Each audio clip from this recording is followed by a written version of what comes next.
Dubai IL টি-20 ম্যাচে মুস্তাফিজুর রহমান এবং তাসকিন আহমেদ তাদের জার্নি শেষ করে বাংলাদেশের পথে রওনা দিয়েছে। গতকালকে 23শে ডিসেম্বর মুস্তাফিজুর রহমান এবং তাসকিন আহমেদ একে অপরের বিপক্ষ দলে হয়ে খেলে।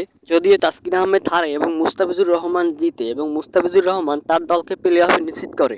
তাসকিন আহমেদ যেন দুর্ভাগ্য হলো এটাই সত্য, সে তার দলকে প্লে অফে নিশ্চিত করতে পারেনি।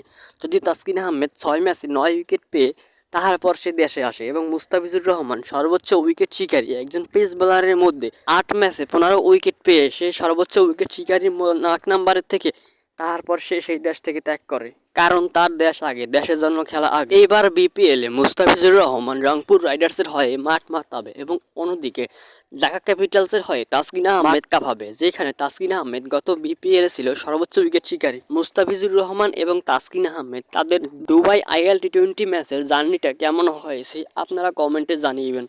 কার বোলিং আপনার কাছে সবচেয়ে বেশি ভালো লাগছে, তাসকিন আহমেদ নাকি মুস্তাফিজুর রহমান? এবং আপনারা আমার নিয়মিত ফ্যান ফলোয়ার যারা আছেন প্লিজ ফলো এবং লাইক করে পাশে থাকবেন।